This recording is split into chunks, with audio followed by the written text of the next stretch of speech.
დღეისთვის მოვამზადოთ ძალიან გემრიელი და მარტივად მოსამზადებელი შოკოლადის კექსის რეცეპტი, რომელსაც ჭირდება სულ რამოდენიმე ინგრედიენტი და დარწმუნებული ვარ აუცილებლად მოგეპოვებათ სახლში. ჩაინიშნეთ ეს რეცეპტი და მოამზადეთ ჩემთან ერთად.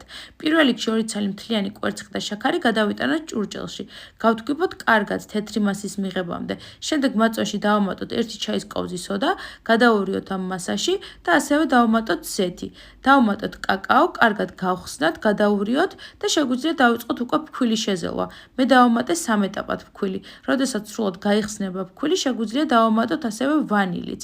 უკვე მზად არის მასა გამოსაცხობად და გადავიტანოთ ფორმაში. მე ფორმას მოვუსვით ცხიმით, თქვენ შეგიძლიათ ასევე მოაყაროთ ფქვილი. გადავიტანე უკვე ჩვენი მასა და ვაცხეთ წინასწარ გახურებულ ხუმელში ქვედა წვაზე დაახლოებით 40 წუთით 200 გრადუსზე, ხოლო შემდეგ 15 წუთით ჩავურდე ზედა წვაც.